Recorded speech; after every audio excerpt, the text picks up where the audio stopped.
back to Celtics.com, and we are joined now by Abdel Nader. And wanted to first off by saying happy birthday to you. I know it's probably been a really busy day to kick off your birthday with Celtics Media Day.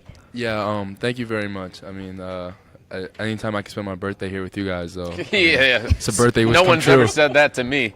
I Mine can was tell you that yesterday, right now. so got to do a little celebrating before Okay, I actually. guess. Will there be So- cake? I'm not a big cake guy. Okay. No. More ice cream. Okay. Okay, will there be I ice get cream? ice cream Sweets, cake. then. We could do that. Ice cream cake? All right. Do a little combo. I didn't bring the candles. Yeah, well, Oh well. Brad might not want that the night before Yeah. practice anyway, so.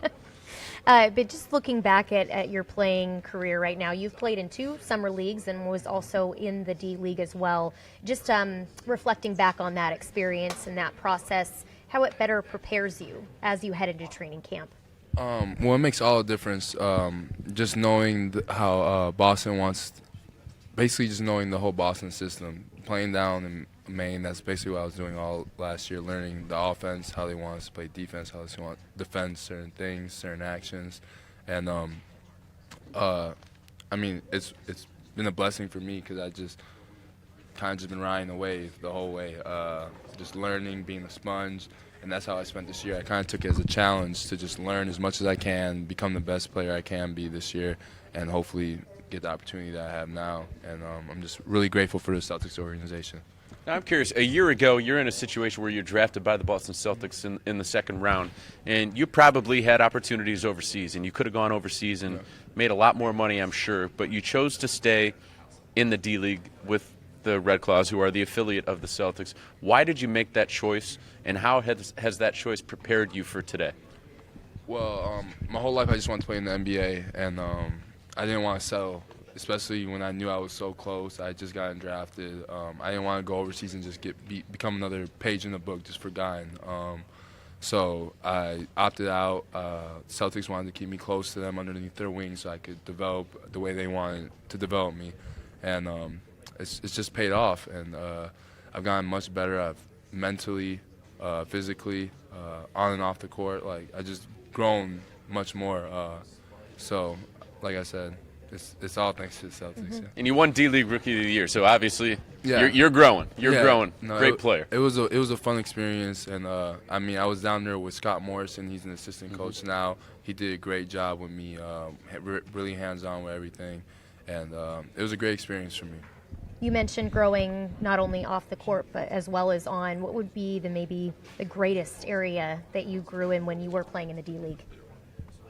Probably just understanding the game more, not just knowing it's not just all about scoring and doing. It's about making other people better around you, making the right reads in certain situations. For example, when coming off a pick and roll or coming off a pin down, knowing where your options are. You're not just going to shoot it, or defensively, knowing when you're supposed to switch, when you're like a lot of analytical stuff. Now, last year, let me rephrase this.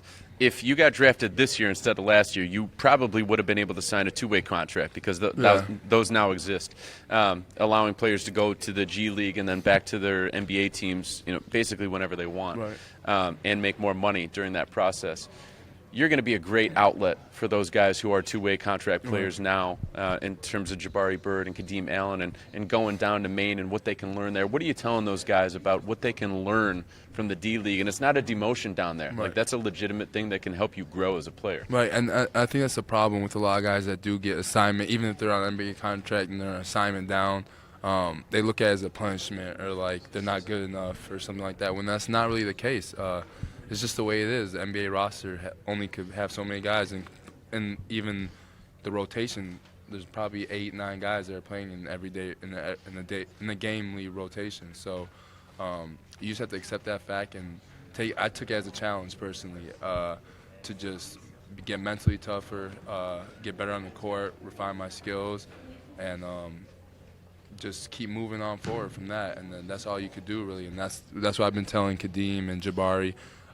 Just take it as a challenge. Attack every day. Don't settle for loss any day. Just attack it.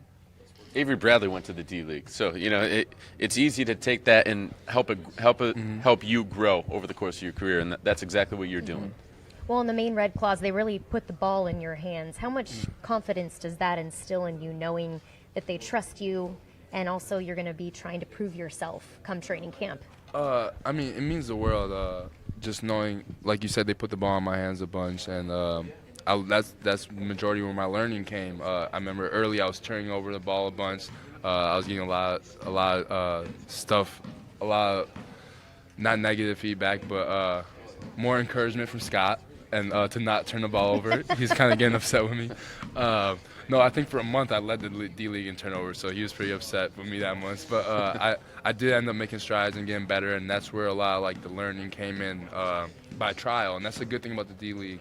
You have the opportunity to go down there and play 40 minutes in a game, where if I had got signed to the Celtics last year and I was playing 0 minutes a game on the bench, I wouldn't have gotten any better, and where would I be now? Right, not getting those reps and exactly. everything. And now I think I'm just that much more prepared to where when I do get the opportunity this year, I'm fairly confident I'll take advantage. Do you think when you first started out, too, it was maybe the mentality that you were trying to do too much, trying to really prove yourself instead of being patient and let it come to you? Yeah, definitely. And I think that's the thing with a lot of young players. They want to show they could do everything in one game or in one play, where it's physically impossible.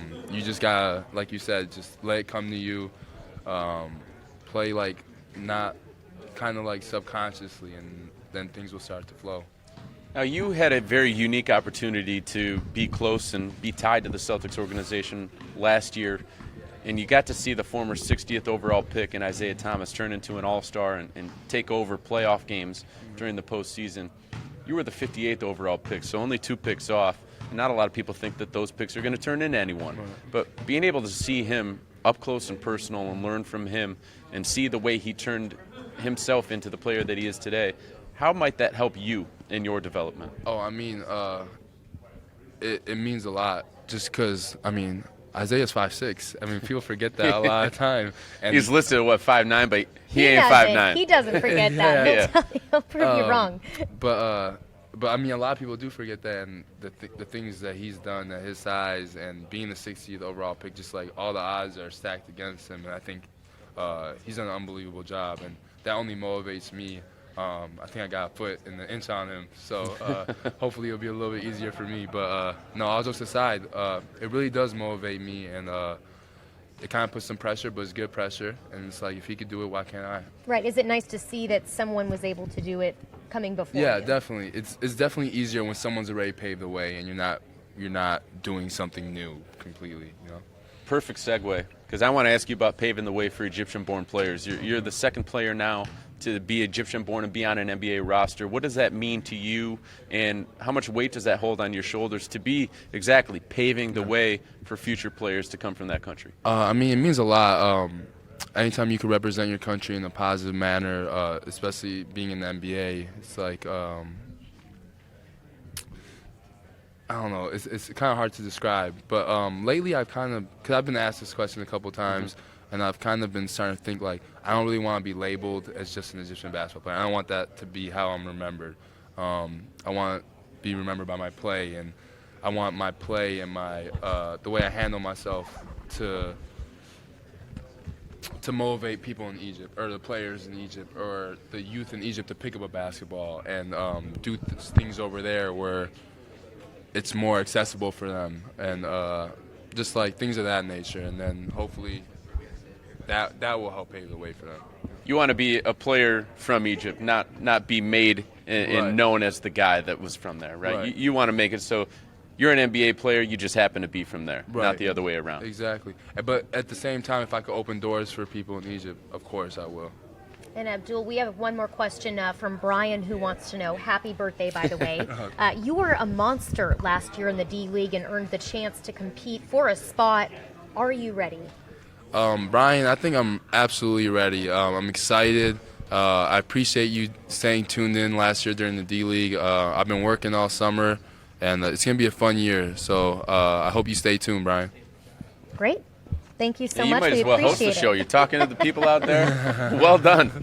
Well done. And again, happy birthday. Thank you so much. Hopefully you're able to get some ice cream Yeah, after maybe. this. We'll see. One scoop. One scoop Sneak limit. some, right? Johan says half a scoop. Yeah, don't tell Johan. We won't. I had, yeah, we won't.